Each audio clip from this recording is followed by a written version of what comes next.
Hey, I have Mark here with me today, and Mark is a senior program manager in the tech industry, and he is in the fitness transformational program.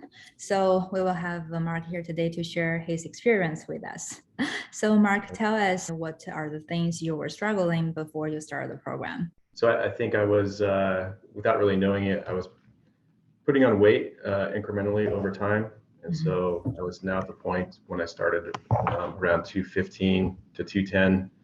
And it's one of those things where you don't notice it all at once, but when you really take a look at it, you realize that you're quite a ways off the mark. So on top of that, just balancing pretty much a busy work schedule with busy family life. And of course, those things convince you that you don't have time to go Exactly. where you want to be. Right. So what are the things that we have implemented that in the process that helped you?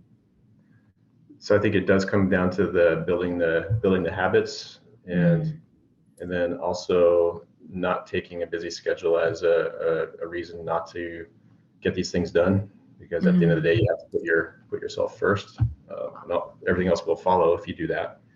But we've obviously implemented the strength training, number one, and then secondly is just a real attention to the diet, especially the macronutrient ratios. I think those two, and then building that habit over time is really what's made the difference. Yeah, awesome. And what are the results you have been seeing for your hard work? Yeah, so far it's been really great because there's nothing like nothing better than reinforcing habits than having good results. And so far, about 15 pounds, a little over 15 pounds down. I think 20 probably, because you started with 215 and then now you're probably closer to 20. Yeah. I think I was definitely bouncing around that range there. And then another 4 percentage points off of the body fat. Right.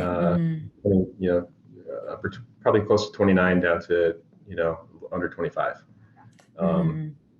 And then on top of that, I do a fair amount of mountain biking, and I've been noticing it's been very clear that I'm a heck of a lot more efficient on the mountain bike, setting personal records on my regular rides during the summer.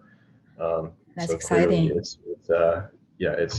played out to other aspects of things I do and things I enjoy. Yep. And finally, just the overall energy levels, much improved, I think, over the last several months. And I thought those were going to be difficult goals to achieve, and obviously they were. But I think once you break a problem down into pieces and start tackling them, as any engineer would do, it becomes a little bit easier to see where you're trying to get to. Awesome. So what would you say to the people who are sitting on the fence? I think it's just a matter of you have to have a bias for action. Somewhere inside your brain or sitting on your shoulder is that voice that says, hey, this is the right thing to do. I think you got to trust that and really make sure that you're putting your own well-being first. And there's always going to be reasons not to start things. But if you think that way, you'll never get started. So that's the key is you just gotta take the leap and do it. And it's very doable. It's not, there's bumps along the way, but it's at the end of the day, you look back and you'll wonder why you didn't start sooner.